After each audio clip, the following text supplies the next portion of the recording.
जम्मू कश्मीर में विधानसभा के पहले चरण के चुनाव में अब सिर्फ 8 दिन का वक्त बचा है, लेकिन चुनाव से पहले सत्ता पाने के लिए हर हथकंडा अपनाया जा रहा। कोई अफजल गुरु जैसे आतंकी की फांसी का विरोध जता रहा, कोई मारे गए आतंकियों के लिए आंसू बहा रहा, तो कोई बैन आतंकी संगठन की खुलेआम पैरवी कर रहा। सवाल है कि क्या जम्मू कश्मीर में सियासी पार्टियां आतंकियों के सहारे कुर्सी पाने की जुगत में जुट गई?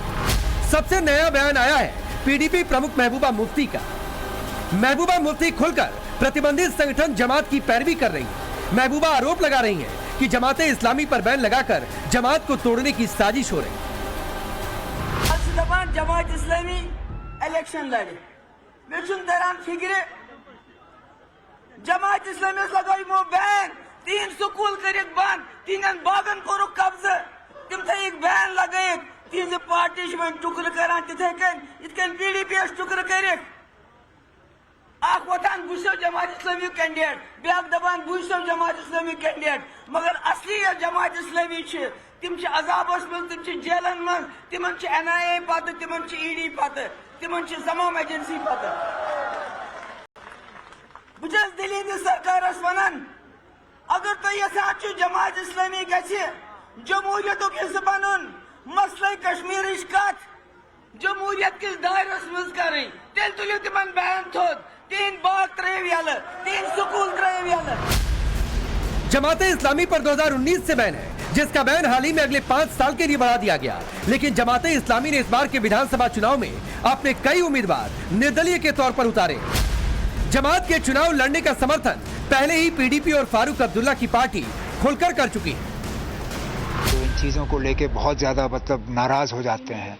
आपको तो इन चीज़ों का खैर मकदम करना चाहिए कि वो लोग जो 30 साल 35 साल जम्मू कश्मीर को इस मुल्क से अलग करने के लिए जो है बात कर रहे थे, आज वो इस मुल्क के आईन पे जो है हल्फ उठाने के लिए तैयार हैं।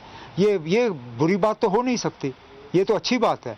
मैं तो ये उम्मीद कर रहा था कि उनके ऊपर जो बैन लगा हुआ था वो बैन अगर उठ जाता तो अपने सिंबल और अपने पार्टी के नाम पे इलेक्शन लड़ते। चलिए नहीं हुआ, अगर आज़ाद उम्मीदवार ही सही उतरे मैदान में, देखते हैं कौन कहाँ पे खड़ा। बहुत अच्छी खुशी की बात है, इसके बजाय वो चोरी छुपी किसी और को वोट दें।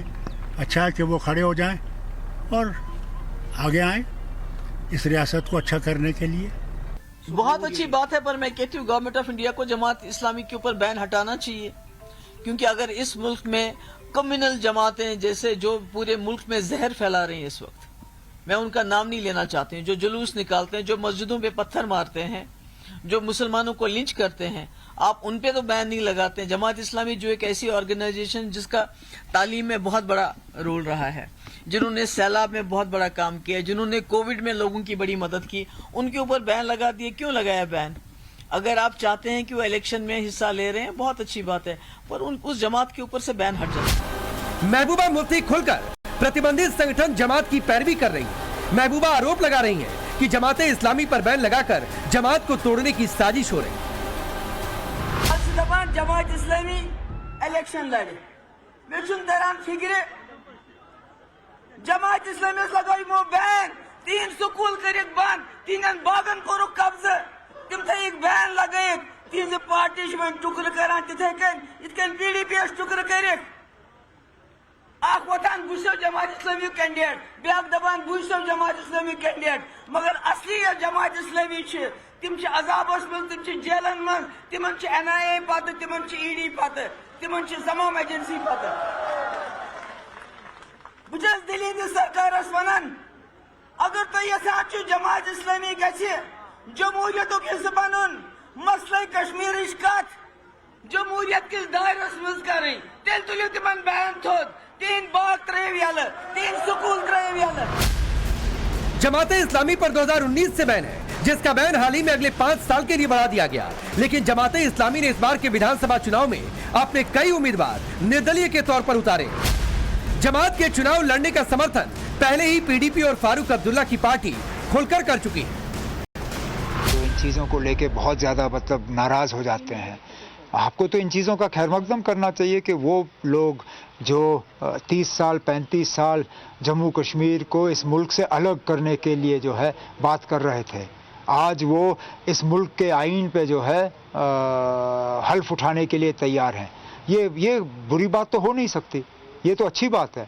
मैं तो ये उम्मीद कर रहा था कि उनके ऊपर जो बैन लगा हुआ था वो बैन अगर उठ जाता तो अपने सिंबल और अपने पार्टी के नाम पे इलेक्शन लड़ते। चलिए नहीं हुआ, अगर आज़ाद उम्मीदवार ही सही उतरे मैदान में, देखते हैं कौन कहाँ पे खड़ा है। बहुत अच्छी खुशी की बात है।